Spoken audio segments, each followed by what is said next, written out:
আজকে আপনাদের সাথে ছোট্ট একটা ভিডিও শেয়ার করব, সেটা পুরোটাই ওয়ার্ডরোব নিয়ে। নমস্কার, আমি সুবর্ণা। আমরা কলকাতা এবং কলকাতা পার্শ্ববর্তী এলাকায় ইন্টেরিয়ার প্রজেক্টসের কাজ করে থাকি। আমাদের ইন্টেরিয়ার ফার্মের নাম হচ্ছে ইনসাইড আউট এক্সটেরিয়ার ইন্টেরিয়ার।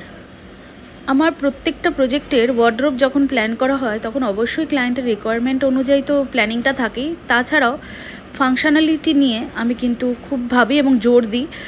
যেমন সব সময় আমি বলে থাকি যে নিচের দিকে যে পার্টগুলো থাকে সেই পার্টগুলো অ্যাক্সেস করা খুব টাফ হয়ে যায় বসে, সেহেতু আমি এখানে ড্রয়ার সিস্টেম করে দিয়েছি এবং ড্রয়ারগুলো কিন্তু মিডল দিয়ে কেটে আমরা যেটা দেখছেন হলো হয়ে আছে, এখানে কিন্তু গ্লাস প্রোভাইড করব।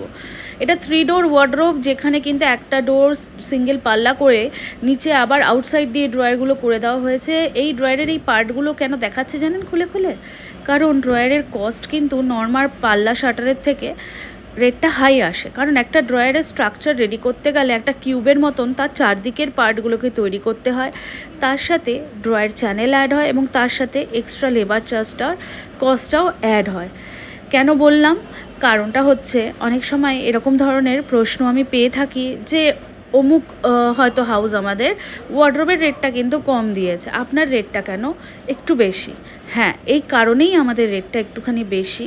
বারবার বলছি, এখানে প্রত্যেকটা রুমেই কিন্তু আমি এই জিনিসটার উপর জোর দিয়েছি। শুধু এই প্রজেক্ট বলে কথা নয়, এই প্রজেক্টে প্রচুর ওয়ার্ডরোবস হচ্ছে, প্রচুর সংখ্যায় ওয়ার্ডরোবস আছে। আমি তো শুধু এখানে একটা ফ্লোর দেখাচ্ছি, আরেকটা ফ্লোর তো এখনও কাজ চলছে।